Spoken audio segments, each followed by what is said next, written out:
یہ شیطان کا بہت بڑا حملہ ہے۔ رمضان چل رہا ہے، اللہ تعالیٰ اپنی توفیق سے ہمت دے دیتے ہیں، روزہ رکھنے کی بھی، تراویح پڑھنے کی بھی۔ اس پر اللہ کا جتنا بھی شکر ادا کیا جائے کم ہے۔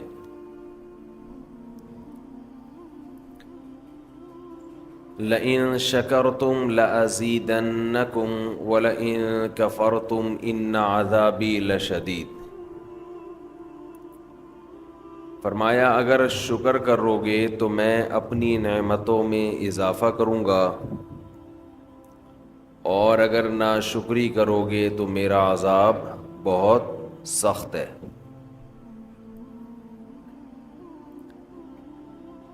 شکر جو ہے یہ صرف دنیاوی نعمتوں پر نہیں ہوتا۔ اللہ نے آپ کو صحت دی، مال دیا، عافیت والی زندگی دی، صرف اس پہ شکر نہیں ہے۔ اگر کسی نیکی کی اللہ نے آپ کو توفیق عطا فرمائی تو اس پر بھی اللہ کا شکر ادا کرنا لازم ہے۔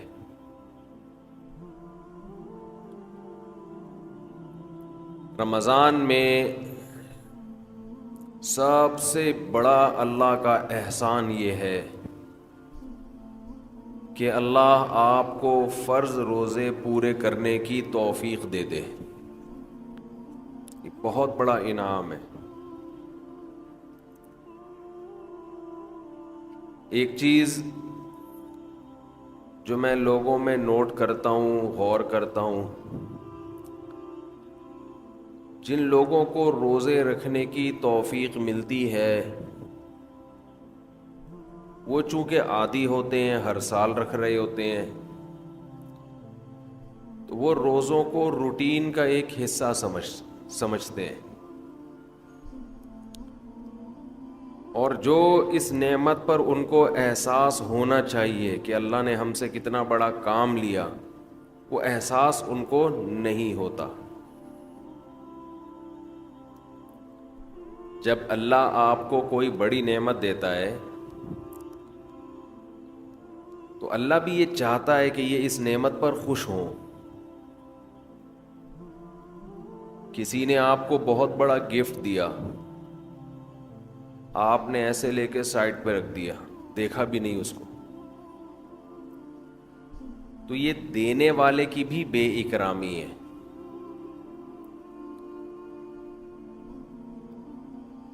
تو جیسے اللہ یہ چاہتے ہیں کہ لوگ گناہوں پہ خوف زدہ ہوں، گناہ کر کے ندامت ہو، جرم کا احساس ہو،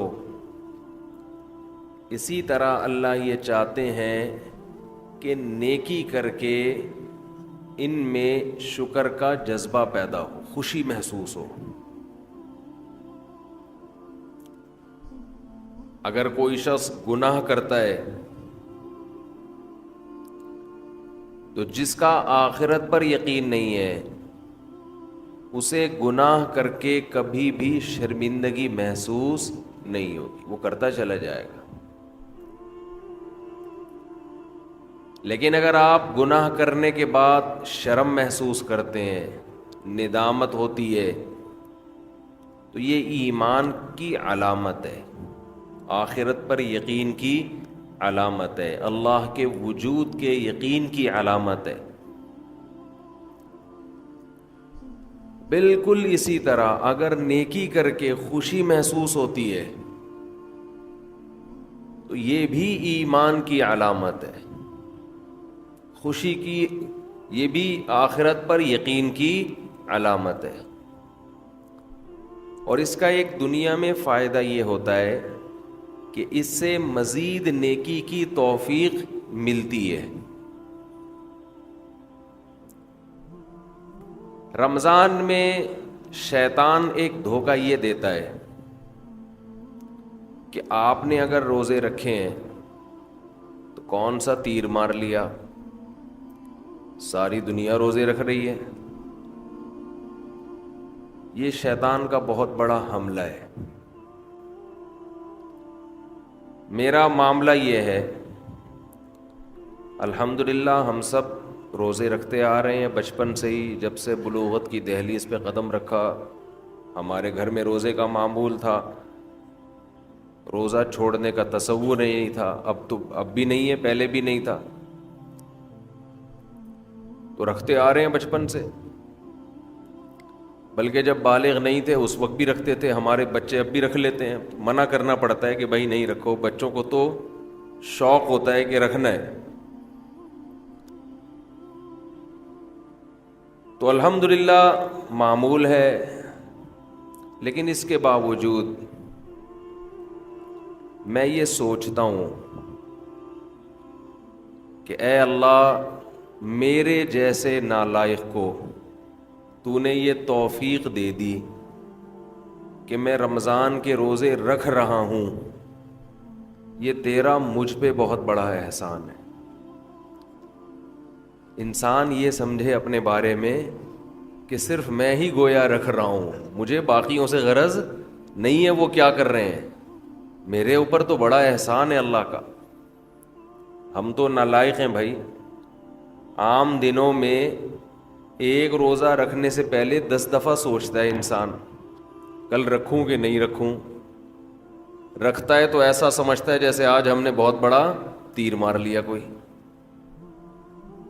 اور رمضان آتا ہے، ہم جیسے مجھ جیسے نالائق کو اللہ توفیق دے دیتا ہے 29 یا 30 روزے رکھنے کی. 30 کی تو 15 سال ہو گئے، کوئی رپورٹ ہے ہی نہیں. 29 ہی ہوتے ہیں پاکستان میں. 29 روزے رکھنے کی اللہ ہم جیسے نالائقوں کو توفیق دے دے. تو بھائی میں تو اپنا معاملہ اللہ سے دیکھتا ہوں کہ مجھ سے تو نے اتنی بڑی نیکی کروا لی. مجھے کیا پتا بھائی قدیر بھائی کیا کر رہے ہیں، شاکر بھائی کیا کر رہے ہیں، رفیع بھائی ہیں یہ تو روزہ رکھ کے پتہ ہی فرق ہی نہیں پڑتا ماشاءاللہ. روزے میں بھی ایسے ایسے گھوم رہے ہوں گے یوں کر کے. آپ دیکھ لیں کبھی ان کو آ کے. روزہ رکھ کے نا عصر کے وقت سب مرجھائے ہوئے ہوتے ہیں. کراچی میں جیسی گرمی ابھی شروع ہو گئی ہے تو رفیع بھائی نہیں ماشاءاللہ مرجھائے ہوئے ہوتے ہیں. ان کو پتہ نہیں اللہ نے الگ سے کوئی انرجی دی ہے. رکھتے ہیں، آپ بدگمان نہ ہو. بعض دفعہ انسان اتنا فریش ہوتا ہے کہ لوگ سمجھتے ہیں کہ اس کا ہے ہی نہیں. یہ ہمیں یقین ہے کہ رکھتے ہیں. تو میں تو یہ دیکھتا ہوں کہ میرے جیسے نالائق کو اللہ نے توفیق دی. میں تو اس پہ خوش ہوں بھائی. میں تو اس پہ خوش ہوں کہ ہم جیسے تیسے ہیں، جتنے مرضی نالائق ہوں. او بھائی ایک روزہ نہیں، 2 نہیں، 3 نہیں، 4 نہیں، 5 نہیں، 6 نہیں، 7 نہیں، 8 نہیں. اللہ نے کتنے روزے ہم سے رکھوا لی. تو ایک دل میں راحت محسوس ہوتی ہے، خوشی محسوس ہوتی ہے. ہاں تھوڑا سا یہ خوف بھی ہونا چاہیے، تھوڑا سا، کہ ایسا نہ ہو کہ ہماری کسی بدعملی سے اجر ضائع ہو جائے. یہ خوف بھی ضروری ہے. یہ خوف بھی تاکہ اترائے نہیں انسان. لیکن اصل تو یہ ہے کہ یہ کیا ہے؟ نعمت ہے. ہمارے نبی صلی اللہ علیہ وسلم سے بھی ثابت ہے. ہمارے نبی اپنے آپ کو موٹیویٹ کرتے تھے روزہ رکھ کے. اپنے آپ کو موٹیویٹ کر رہے ہیں، اپنی حوصلہ افزائی کر رہے ہیں. کیسے حوصلہ افزائی؟ جب آپ صلی اللہ علیہ وسلم روزہ افطار کر لیتے، کیسے انسان کو خوشی محسوس ہوتی ہے نا. آج خوشی اس لیے نہیں ہو رہی کہ سحری میں 3 پراٹھے پھوڑے ہوئے ہوتے ہیں، پھینیاں کھجلے کھائے ہوئے ہوتے ہیں، بھوک ہی نہیں لگ رہی ہوتی. وہ تہ جو بیٹھنا شروع ہوتی ہے عصر مغرب میں جا کے، تو وہ جو ڈکاریں، اکثر لوگ مجھ سے رمضان میں یہ پوچھ رہے تھے کھٹی ڈکاریں نگلنے سے روزہ تو نہیں ٹوٹتا؟ ایسا لگتا ہے ہر آدمی کھٹی ڈکاریں ہی نگل رہا ہے سارا دن بیٹھ کے. کیونکہ ہر آدمی یہ مسئلہ پوچھ رہا ہوتا ہے کھٹی ڈکاریں نگلنے سے روزہ تو نہیں ٹوٹتا. ابے بھائی تو کیا ڈکاروں کے علاوہ اور کوئی کام نہیں ہے کیا؟ بہرحال یہ تو میں ایسے ہی کہہ رہا ہوں، لیکن جتنا مرضی 3 کیا 4 بھی کھا لو تو بھی بہرحال انسان ایک مجاہدہ کرتا ہے. تبھی تو دنیا پرست آدمی ایک روزہ بھی نہیں رکھتا. ہٹے کٹے لوگ دیکھے ہم نے، ڈاکٹروں نے ان کو کہا وہ بھی ہے کہ تم نہیں کھاؤ، تمہارے لیے کھانے کے علاوہ دنیا کا ہر کام تم پہ سوٹ کرتا ہے، پھر بھی روزہ نہیں رکھتے. ان سے نہیں رہا جاتا 2-4 گھنٹے بھی کچھ کھائے پیے بغیر. ان کو چائے چاہیے، ان کو گٹکا چاہیے، ان کو پان چاہیے، ان کو نسوار چاہیے، ان کو روٹی چاہیے، ان کو کچھ نہ کچھ جانوروں کی طرح جگالی کرنے کے لیے چاہیے کہ منہ گھومتا رہے ان کا. ہے روزہ خور، آپ دیکھ لو، کھا رہے ہیں، ان سے نہیں برداشت ہوتا. گھر میں سب کا روزہ ہوتا ہے، بوڑھوں نے رکھا ہوا ہوتا ہے. لوگ ہمیں آ کے بتاتے ہیں سب کا روزہ ہے، ایک نالائق بیٹا ہے، ہٹا کٹا جوان، اس سے نہیں رکھا جاتا، گھر میں نحوست کا ذریعہ بنا ہوا ہے.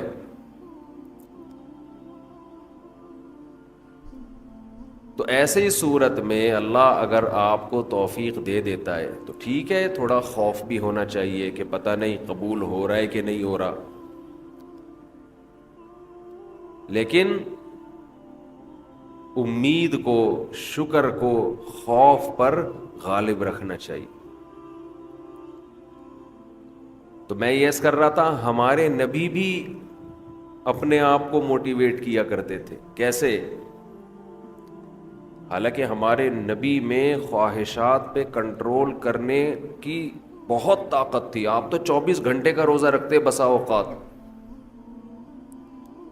تو آپ صلی اللہ علیہ وسلم جب روزہ افطار کرتے تو کیا فرماتے؟ ذہب الظما، پیاس چلی گئی. ذہب الظما، پیاس چلی. تھوڑی دیر کی ٹینشن تھی، ہمارے اللہ نے وہ پریشانی ختم کر دی. وَبَتَلَّتِ الْعُرُوقُ، رگیں تر ہو گئیں. جو خشکی جسم میں تھی، چہرے پہ انسان کے خشکی پیدا ہو جاتی ہے نا، آپ صلی اللہ علیہ وسلم فرماتے ابتلت العروق، رگیں تر ہو گئی. یہ دنیاوی ٹینشن جو تھوڑی دیر کی تھی یہ بھی اللہ نے ختم کر دی. وَثَبَتَ الْأَجْرُ إِن شَاءَ اللَّهُ، اور اللہ نے چاہا تو اجر ہمارے نام اعمال میں لکھ دیا گیا. یعنی یہ ہمارے لیے کتنی خوشی کی بات ہے کہ ہمارے رب نے ایک نیکی ہم سے کروا کے جو پریشانی تھی وہ بھی ختم کر دی، اور نیکی کا ثواب ہمیشہ کے لیے ہمارے اعمال میں درج کر دیا. جب انسان گناہ کرتا ہے تھوڑی دیر کی لذت حاصل ہوتی ہے، یہ لذت تھوڑی دیر بعد ختم، اور نحوست اور گناہ اور اس کا عذاب آپ کے اعمال میں ہمیشہ کے لیے لکھ دیا گیا. ایسا ہوتا ہے کہ نہیں ہوتا؟ بد نظری ہے، انٹرنیٹ پر کوئی فحش چیز دیکھ رہے ہو، زنا کر رہے ہو، کچھ حرام کھا رہے ہو، تھوڑی دیر کا گناہ ہے، لذت تھوڑی دیر کی ہے، مزہ تھوڑی دیر کا.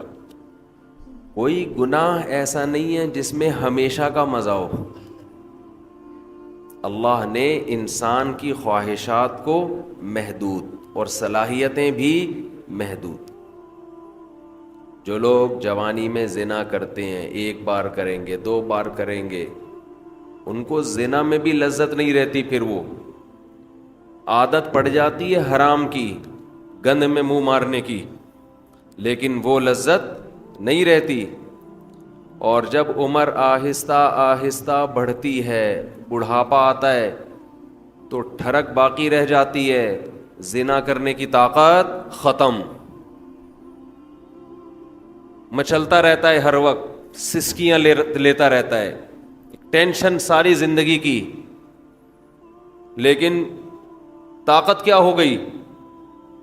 خوب سمجھ لیں جو جوانی میں زنا کرتا ہے، خوب سمجھ لے بڑھاپے میں زنا کا جذبہ کبھی بھی ختم بول لینا نہیں ہوتا. اس خوش فہمی میں نہ رہنا کہ ہم جوانی میں زنا کر رہے ہیں تو بڑھاپے میں خود ہی چھوٹ جائے گا. نا نا نا نا نا نا نا, یہ بہت بڑی بھول ہے. زنا کا شوق بڑھاپے میں, اگر جوانی میں نہیں چھوڑا زنا تو بڑھاپے میں یہ شوق ختم نہیں ہوتا. اب خود سوچو, ایک چیز کا شوق باقی ہے لیکن اس کی طاقت ختم ہو گئی, کس قدر ٹینشن ہے, کس قدر عذاب ہے یہ.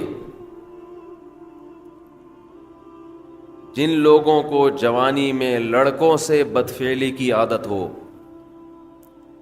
خوب سمجھ لو, بڑھاپے میں یہ عادت کم نہیں ہوتی بلکہ بڑھتی ہے, لیکن برائی کی طاقت ختم ہو جاتی ہے. ایسے لوگوں کا بڑھاپا جوانوں سے زیادہ بدتر گزرتا ہے, بہت خطرناک. اللہ نے بڑھاپے میں یہ خاصیت رکھی ہے کہ جو چیز آپ میں جوانی میں ہوتی ہے, جو چاہتیں بڑھاپے میں وہ کم ہونے کے بجائے بڑھتی ہیں. سمجھ رہے ہیں کہ نہیں سمجھ رہے؟ بار بار حدیث پیش کر چکا ہوں میں. نبی صلی اللہ علیہ وسلم نے فرمایا, یحرم ابن آدم ویشب فیہ اثنتان, الحرص علی المال وطول الامل. نبی صلی اللہ علیہ وسلم نے فرمایا, انسان جیسے جیسے سے بوڑھا ہوتا ہے, عمر بڑھتی ہے, دو چیزیں اس میں جوان ہوتی چلی جاتی ہیں. کیا مطلب؟ طاقت پکڑتی ہیں دو چیزیں. جسم جیسے جیسے کمزور ہو رہا ہے نا عمر بڑھنے سے, دو چاہتیں اس میں کمزور ہونے کے بجائے جوان ہو رہی ہیں. ایک لمبی لمبی امیدیں,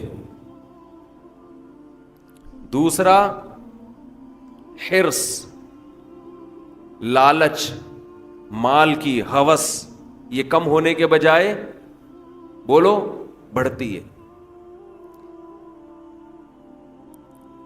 پہلی بات تو یہ سمجھ لیں کہ نبی نے یہ نہیں فرمایا کہ انسان جیسے جیسے بوڑھا ہوتا ہے دو چیزیں پیدا ہوتی ہیں, یہ نہیں فرمایا, بلکہ فرمایا دو چیزیں, دو برائیاں جوان ہوتی ہیں. جوان وہی چیز ہوتی ہے جو پہلے پیدا ہو چکی ہو.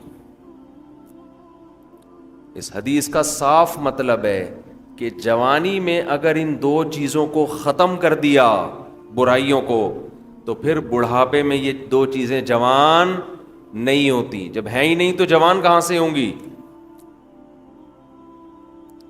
اور اگر جوانی میں ان دو برائیوں کو آپ نے ختم نہیں کیا تو اس امید پہ مت رہنا کہ جب بوڑھا ہو جاؤں گا تو یہ دو برائیاں مجھ سے ختم ہو جائیں گی. نا نا نا نا, بڑھاپے میں یہ بڑھیں گی. نہیں سمجھ میں آ رہی یار, بہت مشکل ہو گیا سمجھانا. میں سمجھا پا رہا ہوں اپنی بات؟ لوگ کیا کرتے ہیں, جوانی میں پلان بنا رہے ہوتے ہیں, موت کی تیاری نہیں کرتے نا. یہ پروجیکٹ, یہ پروجیکٹ, یہ پروجیکٹ, پیسوں کی ہرس, لالچ, یہاں سے گھسیٹو, میرا بحریہ ٹاؤن میں اس کے 2 پلاٹ, میرے 3 ہونے چاہیے. یہ شوق ہوتے ہیں نا جوانی کے. اس کی 2 شادیاں, میری 3 ہونی چاہیے, اس کی 3 تو میری 4 ہونی چاہیے. یہ نہیں ہوتا شوق, یہ جتنا بھی ڈال لو یہ پیدا نہیں ہو رہا. اس میں بڑے ڈھیٹ ہیں. جو شوق ہونا چاہیے, یہ تو اس کی کثرت تو پیغمبروں کی سنت ہے نا, یہ والا نہیں پیدا ہو رہا. بس پلاٹوں پہ خرچ کر رہے ہیں, جہاں پیسہ آئے گا گاڑی خرید لیں گے. ہم کہتے ہیں نبی صلی اللہ علیہ وسلم نے فرمایا دنیا میں سب سے قیمتی سرمایہ نیک عورت ہے, اس پہ خرچ کرنے کے لیے تیار نہیں. کہہ رہے نہیں, ایک اور گھر بنا لو, ایک اور گاڑی خرید لو, چلو وہ آپ کی ٹینشن ہے, آپ جو مرضی کریں.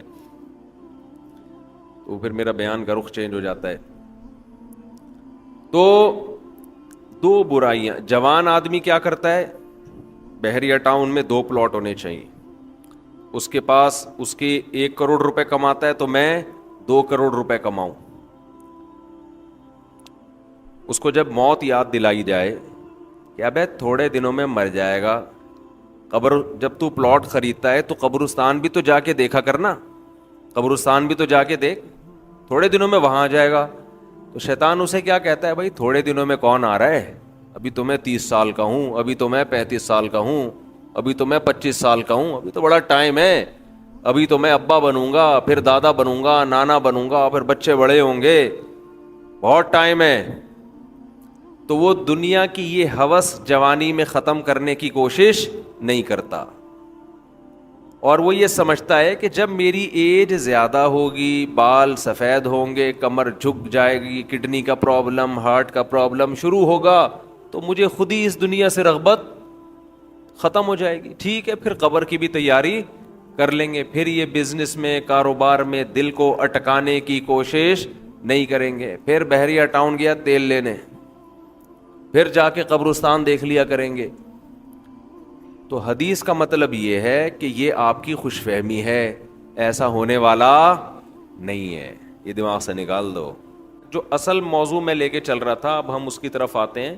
تو میں یہ کر رہا تھا, یہ جو حدیث میں آتا ہے نا کہ 2 برائیاں ایسی ہیں کہ جوانی میں اگر آپ نے ان کو ختم نہیں کیا تو بڑھاپے میں وہ برائیاں کم ہونے کے بجائے بڑھتی ہیں. تو اس سے مراد صرف 2 برائیاں نہیں ہیں, یہ 2 تو مثال بیان کی گئی ہے. مطلب یہ کہ انسان میں جتنی خواہشات ہیں, اگر جوانی میں ان خواہشات کو ختم نہیں کیا تو بڑھاپے میں وہ خواہشات کم نہیں ہوں گی بلکہ اور زیادہ بڑھ جائیں گی. لوگ کہتے ہیں بڑھاپے میں تو انسان کمزور ہو جاتا ہے تو خواہشات بڑھیں گی کیسے. او بھائی, خواہش کو پورا کرنے کی طاقت ہونا الگ چیز ہے, خواہش کا جذبہ پیدا ہونا الگ چیز ہے, طاقت نہیں ہوگی. ایک آدمی کا دل چاہتا ہے کہ میں 2 پراٹھے کھا جاؤں, لیکن 2 نوالے کھا کے پیٹ خراب ہو جاتا ہے. جذبہ تو ہے 2 پراٹھوں کا, پاور 1 پراٹھا ہضم کرنے کی بھی نہیں ہے. تو پاور ہونا الگ چیز ہے, کیونکہ پراٹھے پر جب لوگ بیان سنتے ہیں تو ان کا دل چاہتا ہے کھانے کا, اور ویسے بھی روزہ ہے, اچھا بھی لگ رہا ہے منہ سے پراٹھا بولتے ہوئے ملائی کے ساتھ. آج میں نے قدیر بھائی سے پوچھا فجر کی نماز کے بعد کہ سحری میں کیا کھایا, انہوں نے کہا ملائی سے پراٹھا. میں نے کہا یار میرا دل خراب کر دیا آپ نے. دودھ کی جو بلائی ہوتی ہے نا گرم, فریج کی رکھی ہوئی نہیں, فریج والی نہیں, دودھ سے جو گرم گرم ملائی نکلتی ہے اس میں تھوڑی سی چینی ڈال دیں. ڈاکٹر منع کرتے ہیں چینی نہ ڈالیں, آپ ڈال دیں, صحیح ہے نا. بہت زیادہ ڈاکٹروں کو فری کرانے کی ضرورت نہیں ہے. بس ایک چیز کا خیال کیا کرو کہ اتنا مت کھاؤ کہ وزن بڑھنا شروع ہو جائے. بس جب وزن بڑھ رہا ہے تو اس کا مطلب پھر میٹھے پہ تھوڑا کنٹرول کرو. وزن نہیں بڑھ رہا, کنٹرول میں ہے, اور کنٹرول میں صرف اس سے نہیں ہوتا کہ نہیں کھاؤ. بھائی اچھا کھاؤ, اللہ کے بندو, اللہ نے نعمتیں دی ہیں یار. خربوزے کھا رہے ہیں اس میں افطاری میں, پکوڑے چھوڑ کے. افطاری میں بھی خربوزے ہی سے افطار کرنا ہے. افطاری میں تو آدمی کا سموسے پکوڑوں پہ دل کرتا ہے کہ پھوڑ دے اس کو بیٹھ, مزہ ہی اسی کا ہے. تو اتنا زیادہ بھی نہ مسلط کرو. ہاں تھوڑا اچھا کھاؤ لیکن کم کھاؤ, بہت زیادہ نہ پھوڑو. تو انہوں نے میرا دل وہ کر دیا آج صبح نا ملائی کا تذکرہ کر کے. تو میں نے ان سے بولا کہ کل 4:30 بجے ملائی پراٹھے کے ساتھ پہنچا دیں ہمارے. تو یہ کہہ رہے تھے کل 4:30 بجے انشاءاللہ. صبح سحری میں آپ ملائی کھائیں, مزہ نہ آئے ویسے اپنا ہی مزہ ہے. کریم نہ کھائیں, یہ جو بازاری ہے ڈبے کی کریم نہ کھائیں. اور جو وائٹ کڑھائی بناتے ہیں نا گوشت میں, اس میں بھی کریم نہ ڈلوایا کرو, زہر ہے. لوگ کیا کر رہے ہیں, ہوٹلوں میں جا کے کڑھائی بنواتے ہیں, اس کڑھائی میں کیا ڈالی جا رہی ہے آج کل, کریم. وہ کریم کی میں کبھی ترغیب نہیں دے رہا, وہ بہت نقصان دہ ہے. ہم نے اچھے اچھے جوان لوگوں کو وہ کڑھائی کھا کے ہارٹ پیشنٹ بنتے ہوئے دیکھا ہے. دیسی چیزوں کی بات الگ ہے, ملائی ہے, ٹھیک ہے نا. جو بلائی, اس کے ملائی بھی کہتے ہیں اس کو, ویسے تو بالائی ہے لیکن پیار سے ملائی بھی کہا جاتا ہے اس کو. بالائی کا مطلب جو اوپر آ جاتی ہے, بالا خانے ہوں گے نا جنت میں. تو وہ بڑی مزے کی ہوتی ہے اگر گرم دودھ کی ہو. خیر اچھا یہ میں اعلان کرتا ہوں. تو پتہ نہیں کیا ملائی کہاں سے آ گئی یار. تو میں یہ کر رہا تھا کہ دو برائیاں, ہاں میں یہ کہہ رہا تھا وزن نہیں بڑھنے دو, بس کھاؤ لیکن وزن پہ کیا کرو. ہم نے مزدوروں کو دیکھا ہے کوئی بیماری نہیں ہوتی, صرف روٹی کھا رہے ہوتے ہیں, صرف روٹی. وہ اتنے غریب بھی دیکھے ہم نے کہ سالن نہیں ہے ان کے پاس, صرف روٹی, پھر بھی فٹ فاٹ ہیں, صحت مند ہیں, نہ کوئی کڈنی کا پرابلم نہ کوئی شوگر کا پرابلم, پیٹ بھی کمر سے چپکا ہوا ہے, ایسی فٹنس آدمی حیران ہو جائے. تو محنت کرے نا انسان, چلے پھرے خوش رہے, تو یہ زیادہ سب سے اچھا صحت بنانے کا یہ نسخہ. اور خوش رہنے کے لیے ضروری ہے کہ دنیا کی محبت ختم کرے. جس کے دل میں دنیا کی ہوس ہے وہ خوش رہنے کے علاوہ دنیا کا ہر کام کر سکتا ہے. سمجھتے ہو, جب وہ دنیا کو مسافر خانہ نہیں سمجھے گا تو پاگل ہوتا رہے گا. ابے اس کے پاس پلاٹ آ گیا, ابے اس کے پاس گاڑی آ گئی, ابے اس کا امریکہ کا ویزا لگ گیا, ہم یہاں ٹھیلے بیچ رہے ہیں, ابے یہ سیدھا سیدھا بولو بھائی بھاڑ میں جائے. جب بحریہ ٹاؤن کے مالک کا جنازہ اٹھے گا تو میرے دوست نے 2 پلاٹ لے لیے تو کون سا تیر مار دیا, جو اونر ہے وہ مر جائے گا. ختم بھائی, تھوڑے دنوں میں ٹماٹر بیچو, رکشا چلاؤ, لینڈ کروزر میں گھومو, یہ تھوڑے دن کے کھیل ہیں, اس کے بعد ختم.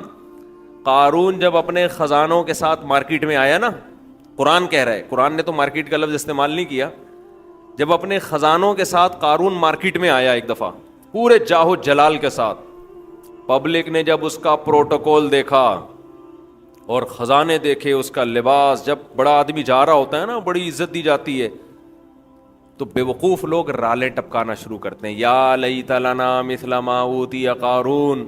احمقوں اور بے وقوفوں نے کہا ہائے کاش ہمارے پاس بھی ایسی دولت ہوتی جیسی قارون کے پاس. کیا پروٹوکول ہے بھائی اس کا. تو قرآن کیا کہتا ہے, علم والوں نے کہا ویلکم, برباد ہو جاؤ, تمہارا ناس ہو جائے. جب انسان بہت ہی الٹی بات کرتا ہے تو آدمی کہتا ہے تیرا ناس ہو, تو برباد ہو جائے, کہ بیکار باتیں کر رہا ہے بیٹھ کے. کیا کہنے لگے, ویلکم, تباہ ہو جاؤ. یہ ویلکم نہیں ہے, کیونکہ ایک جگہ کہیں ہم عربی گرامر پڑھ رہے تھے تو پرانے زمانے میں جب متحدہ حقیقی بنی تھی نا, وہ 90s کی بات ہے, تو ایک جگہ لکھا تھا ویلکم آفاق احمد. تو ہم عربی گرامر پڑھ رہے تھے, میں اس کو پڑھ رہا ہوں ویلکم آفاق احمد. اب ویلکم کا معنی تو بددعا ہے کہ تم تباہ ہو جاؤ.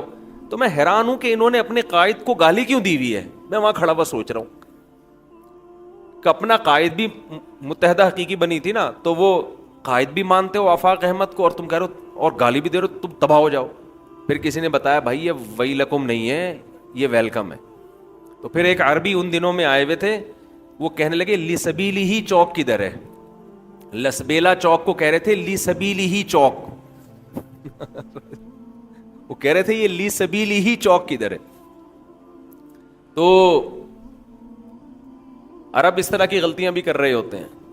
تو خیر, تو قارون کے خزانوں کو دیکھ کر بے وقوف لوگ کیا کہنے لگے, یا لیت لنا, ہائے ہائے ہائے, کاش ہمارے پاس بھی ایسا جاہو جلال ہو, ایسی گاڑیاں, ایسی سواریاں ہوتی. تو اللہ فرماتے ہیں جو علم والے لوگ تھے انہوں نے کیا کہا, ویلکم, تمہارا ناس ہو, برباد ہو جاؤ تم. کیسی باتیں کر رہے ہو بے وقوفوں والی. ثواب اللہ خیرون, اللہ جو نیک عمل پہ بدلہ دے گا وہ اس سے کئی گنا بہتر ہے. تو کبھی تمہاری رالیں کسی نیک عمل کو دیکھ کے تو ٹپکی نہیں ہے کہ وہ روزے رکھ رہا ہے, وہ صدقہ کر رہا ہے, تو رال ٹپ کے یار کتنا کما رہا ہے. یہ ٹپک کس پہ رالیں رہی ہیں, جو عیاشی کر رہا ہے. تو یہ عیاشی تو تھوڑے دنوں میں ختم ہونے والی ہے. اور قارون اب مارکیٹ سے شارٹ ہو گیا کہ نہیں ہو گیا, کہاں گیا اس کا جاہو جلال. تو قبر بھی نہیں ملتی, قبر بھی نہیں ہے, زمین میں دھسا دی اللہ نے, ایسا دھسایا حدیث میں آتا ہے قیامت تک دھستا ہی رہے گا. موسیٰ علیہ السلام نے اسے کہا زکوٰۃ دے, اللہ نے تجھ پر احسان کیا ہے, تو جیسے اللہ نے تجھے دولت دے کے احسان کیا, تو اللہ کی مخلوق پہ احسان کر, تو بھی مخلوق پہ خوب خرچ کر. تو کہنے لگا یہ میرا کمال ہے جو میں نے پیسہ کمایا ہے, مائنڈ میرا کیا تھا. آج بعض مالدار لوگ کہہ رہے ہیں نا میرا مائنڈ, میری لک ہے اور میری, او بھائی آپ کا کچھ نہیں ہے. جس کے لیے اللہ رزق کے دروازے کھولنا چاہے کھول دیتا ہے. ہم نے بڑے بڑے فنٹر دیکھے ہیں, وہ بیچارے ٹماٹر ہی بیچتے رہتے ہیں ساری زندگی, حالانکہ مائنڈ ان کا بہت ہوتا ہے. اور بڑے بڑے بیوقوف لوگ دیکھیں جن کے پاس نوٹ گننے کی فرصت نہیں ہے. تبھی امام شافعی نے کہا ہے نا, ایک شعر امام شافعی کی طرف منسوب ہے واللہ عالم, کہ اگر عقل کی بیس پر لوگوں کے پاس پیسہ آتا تو غریب تو بیچارے بھوکے مر جاتے. نہیں سوری, بے وقوف بیچارے بھوکے مر جاتے اگر عقل کی بیس پہ پیسہ ملتا. تو میں اکثر اس پہ ایک واقعہ بھی سناتا ہوں, میں جلدی سنا کے آگے چلتے ہیں. ایک مالدار آدمی, ہمارے حضرت یہ واقعہ سنایا کرتے تھے پرانے زمانے کا, ایک بہت مالدار آدمی تھا, غریب تھا, سوری ایک بڑا عقل مند آدمی تھا, غریب, مجھے بھی روزہ لگ رہا ہے آج نا. ایک بڑا عقل مند آدمی تھا مگر تھا کیا, غریب. اکثر ایسے ہی ہوتا ہے, عقل مندوں کے پاس پیسہ نہیں ہوتا, لیکن یہ قاعدہ کلیہ نہیں ہے. مالدار بولیں گے مفتی صاحب ہمیں بیوقوف کہہ رہے ہیں. تو اس نے دیکھا کہ ایک آدمی بڑا مالدار تجارت کا سامان لے کے جا رہا ہے, بے وقوف اتنا ہے کہ اونٹ کے ایک طرف چاول کی یا جو بھی امپورٹ کر رہا ہوگا جو بھی چیز, اس کی بوریاں لادی ہوئی ہیں, اور بیلنس برابر کرنے کے لیے اونٹ کے دوسرے طرف ریت کے بورے رکھے ہوئے ہیں تاکہ بیلنس کیا ہو جائے. 10 بوریاں چاول کی یہاں ہیں تو وزن برابر کرنے کے لیے 10 بوریاں ریت کی ادھر. اس امیر آدمی نے لفٹ مانگی اس غریب سے, وہی نا روزہ لگ رہا ہے. اس عقل مند آدمی نے لفٹ مانگی اس بے وقوف سے, کیونکہ یہ عقل مند غریب تھا.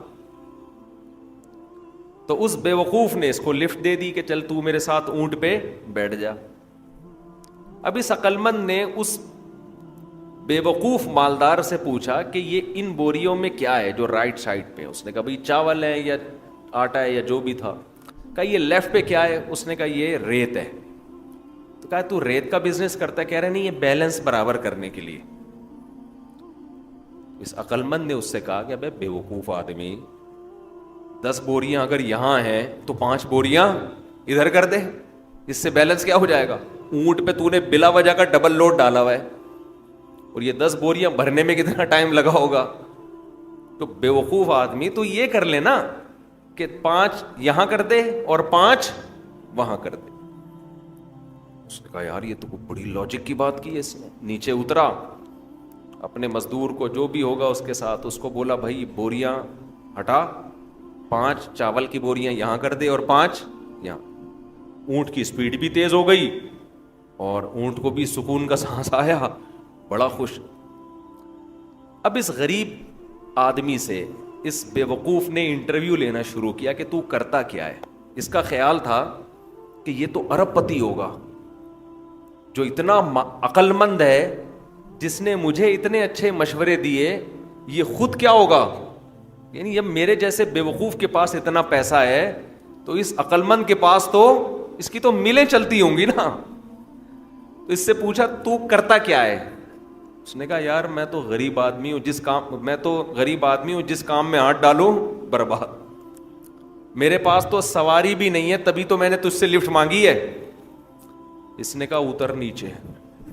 نیچے اتر, اونٹ کو واپس گھمایا, 5 بوریاں دوبارہ ادھر کی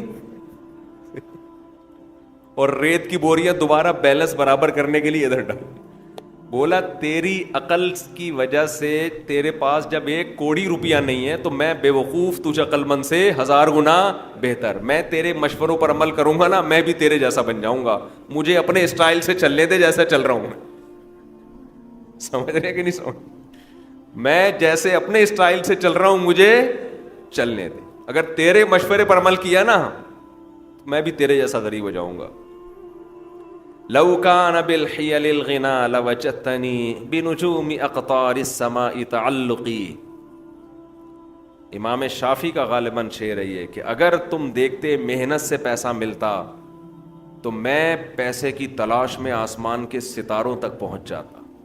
ہم نے دیکھا ہے بعض لوگوں کا ایک شوق ہوتا ہے، شوقیہ کچھ چیزیں پالتے ہیں رکھتے ہیں، وہ شوق ان کا بزنس بن کے ان کو کروڑ پتی بنا دیتا ہے، حالانکہ انہوں نے سوچا بھی نہیں ہوتا کہ اس شوق سے ہمیں کیا ملے گا، پیسہ.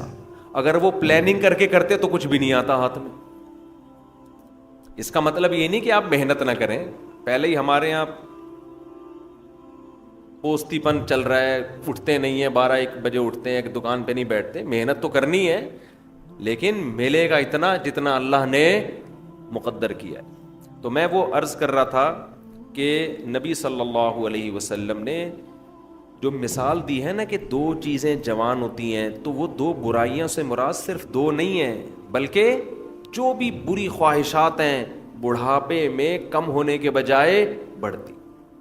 اسی طرح اچھی خواہشات اگر جوانی میں اچھی عادتیں ہیں تو بڑھاپے میں وہ اچھی عادتیں کم ہونے کے بجائے جوان ہوتی. اگر آپ کو جوانی میں اللہ سے محبت ہے، بڑھاپے میں یہ محبت اور زیادہ بڑھ جائے گی. جوانی میں دنیا کو مسافر خانہ سمجھتے ہو، دل نہیں لگاتے، بڑھاپے میں بالکل لفٹ کرانا چھوڑ دو. ہم نے دونوں طرح کے بوڑھے دیکھے ہیں، سخی بھی اور کنجوس بھی.